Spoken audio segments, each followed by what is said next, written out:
Assalamualaikum warahmatullahi wabarakatuh. Waalaikumsalam warahmatullahi wabarakatuh. Perkenalkan, nama saya Sukma Elvinawati, mahasiswi Sekolah Vokasi IPB University dari program studi Komunikasi Digital dan Media Angkatan 59. Sebelumnya, terima kasih banyak kepada Ibu Dr. Wingke yang telah meluangkan waktunya untuk saya wawancarai seputar serangga yang saya pilih, yaitu semut untuk memenuhi tugas reportase.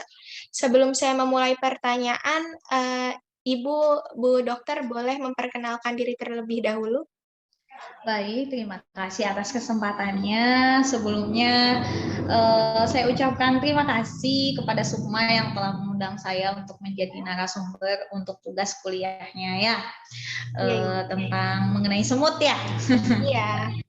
Iya, perkenalkan nama saya Dr. Wingke Anissa Nurfadilah. Saya alumni IPB juga kebetulan dari angkatan 50 berarti ya. Kalau misalkan ada 59, saya angkatan 50. Berarti kita beda 9 tahun lah. Iya. Iya, kebetulan sekarang bekerja sebagai praktisi dokter hewan di daerah Cibadak di klinik Wingke Pets Corner. Mungkin nanti adik-adik bisa berkunjung ataupun main membawa hewan kesayangannya ke sini. Iya, Seperti baik. itu. Saya asli Sukabumi, asli dari Sukabumi. Baik, dimulai saja mungkin ya untuk wawancaranya. Ya, langsung saja saya mulai ke pertanyaan yang pertama ya, Bu. Yang Iya. pertanyaan yang pertama, apa saja manfaat semut bagi lingkungan? Baik, terima kasih untuk adik ya. Yang pertama itu adalah sebagai pengendali hama lingkungan. Yang kedua, semut juga bisa berperan sebagai decomposer untuk menguraikan zat sisa remit. Biasanya kalau contoh itu bangkai. Siapa sih yang akan mengurai bangkai menjadi butiran-butiran mineral dan menjadi bahan partikel yang sangat kecil? Nah, salah satunya itu semut. Salah satunya semut. Terus yang ketiga ini predator hama lingkungan. Jadi kalau predator hama lingkungan itu hampir sama kayak pertama. Jadi pengendali hama lingkungan, dia akan mengendalikan hama lingkungan dan juga sebagai predator. Jadi kalau predator itu dia akan memangsa hamanya itu sendiri. Yang terakhir adalah membantu penyerbukan. Nah, tahu kan penyerbukan ya? Jadi kita ngebahas biologi sebenarnya ya kalau kita ngomongin tentang semut gitu. Soalnya fungsi semut itu tuh lebih fungsi semut, manfaat semut itu apa sih manfaat semut nggak kelihatan gitu, tapi dia itu berperan terhadap lingkungan sebenarnya, berperan terhadap lingkungan dan berperan terhadap flora di Indonesia. Flora itu tumbuhan, termasuk kalau misalkan kita ngomongin penyerbukan berarti dia berhubungan dengan bunga. Nah, berhubungan dengan bunga. Bunga itu ada putik. Masih ingat kan? Bunga ada Ya. putik di situ? Nah, Iya, ingat, Dok. biasanya si bunga itu dia itu ada sesuatu yang berbau manis di situ tuh. Nah, semut akan datang ke daerah bunga-bunga itu. Dia akan menggerakkan putik. Nah, ketika dia menggerakkan putik akan membantu penyerbukan untuk membantu si bunganya ini tumbuh. Ketika bunga tumbuh, buah pun akan tumbuh. Ya, jadi salah satu kenapa kok bisa jadi buah? Tidak akan ada jadi buah kalau misalkan dia belum ada bunga. Jadi pasti ada bunga dulu baru nanti terbentuk buah. Ya, jadi sebenarnya semut itu sangat berperan terhadap tanaman ataupun pohon-pohonan, terutama yang memiliki buah dan juga membantu penyerbukan dari bunga. Ya, seperti itu ya. Jadi manfaatnya lebih ke lingkungan dan juga tanaman-tanaman ataupun flora di Indonesia seperti itu. Oke. Baik, lanjut ke pertanyaan yang kedua. Bagaimana sih cara semut itu berkembang biak? Jadi semut ini bisa kawin.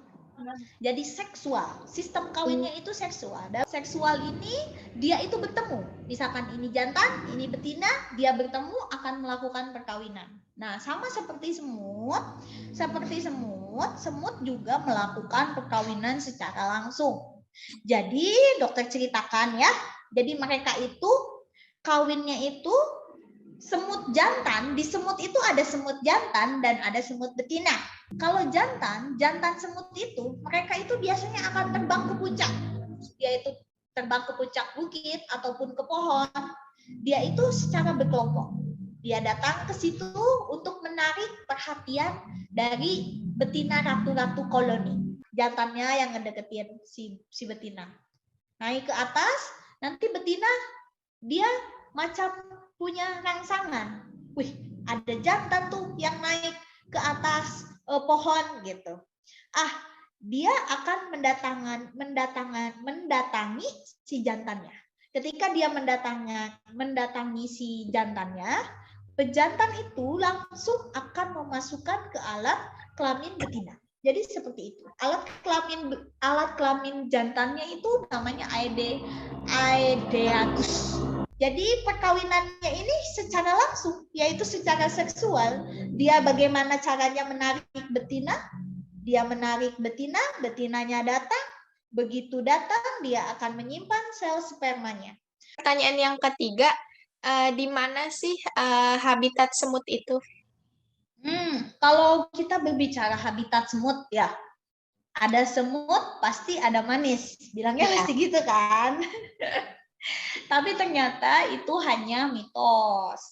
Mitos yang memang kalau ada manis pasti ada semut. Tidak. Semut itu bukan hanya di tempat yang manis saja, tapi dia juga bisa di daerah pegunungan hingga pesisir. Semut pun bisa. Kalau misalkan habitat, dia itu bisa mencakup ke luas permukaan. Bisa di habitat di terestrial daratan, di pegunungan, ataupun pasir, di pesisir juga bisa. Tapi yang jelas, semut ini tidak mengarah ke manis. Jadi kalau habitat semut pasti di tempat yang manis. Dihilangkan paradigma seperti itu karena semut ini sangat luas, bisa menyangkup seluruh habitat terestrial ataupun daratan. Dimulai dari pegunungan hingga pesisir seperti itu. Ya, baik. Ke pertanyaan yang keempat, mengapa sih semut itu dijuluki sebagai serangga yang hidup berkoloni? Kenapa sih semut sistemnya berkoloni? Karena memang sang pencipta menciptakan semut seperti itu. Semut itu bukan asoliter, jadi dia itu tidak sendiri, dia pasti banyak. Terus mereka itu sistem kerjanya membutuhkan kelompok. Dia membutuhkan kelompok, tidak bisa sendiri. Ketika dia bekerja sendiri, dia akan mati. Dan ratu itu meskipun dia kerjanya hanya menjaga telur-telurnya, dia tidak mencari makanan. Yang mencari makanan itu kan adalah prajurit dan pekerjanya. Iya. Tapi prajurit pekerjanya nggak pernah tuh komplain. Kenapa ya aku bekerja seperti ini gitu? Kamu ratu diam saja misalkan ya seperti itu. Mereka nggak pernah komplain kan? Mereka nggak pernah komplain seperti itu. Pertanyaan yang kelima, berapa banyak jenis semut di Indonesia yang dokter tahu dan apa saja? Ya. Kalau berapa jenisnya itu banyak sekali ya. Dokter akan perlihatkan di sini salah satunya dokter nemu di spesies semut Indonesia. Ada semut hitam rumah, semut api, semut hantu, semut bau, semut biraun, semut tukang kayu, semut trotoar. Nah, semut-semut ini sebenarnya nama-nama yang terkenal di Indonesia. Jadi sistem penamaan di Indonesia ini lebih didominankan, dia terlihat dari ciri khususnya apa. Contohnya semut api. Semut api ini semut merah. Jadi kalau misalkan kena dia, gigit dia, gatel. Iya. Jadi lebih penamaan semut yang terkenal di Indonesia itu berdasarkan ciri khusus dan karakteristik. Oke, lanjut ke pertanyaan yang terakhir ya dok, atau pertanyaan yang keenam. Ya. Bagaimana cara semut mencari makan? Dokter tuliskan jurnalnya biar Ade bisa belajar langsung nantinya. Gimana sih caranya semut mencari makan?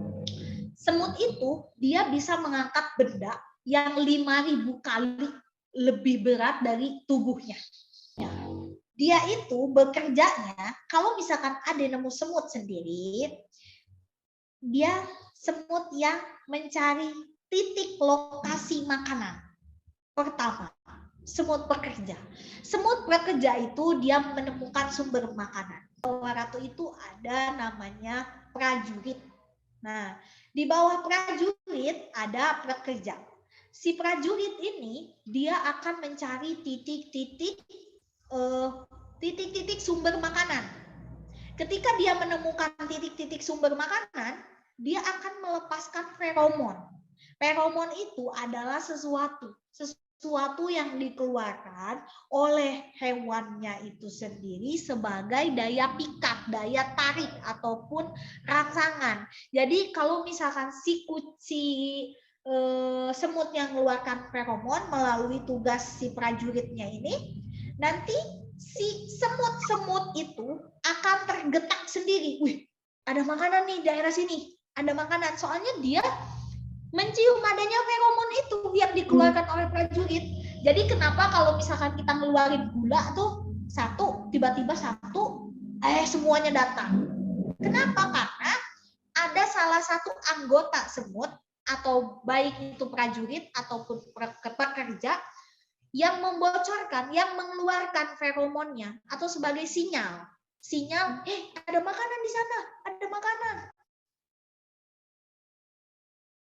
Jadi semuanya itu terdeteksi, wih ada makanan di sana, bau feromon nih, feromon dari semut nih, dari anggota geng kita nih. Nah, mereka akan mengikuti ke arah sumber makanan dan mereka akan saling berkomunikasi, saling memanjangkan pergerakannya. Jadi ketika semut satu, dia akan manggilin pekerja-pekerja lain untuk bekerja. Jadi dia akan membentuk rantai yang panjang, kan? Membentuk rantai yang panjang, nanti makanan yang besar dipindahkan.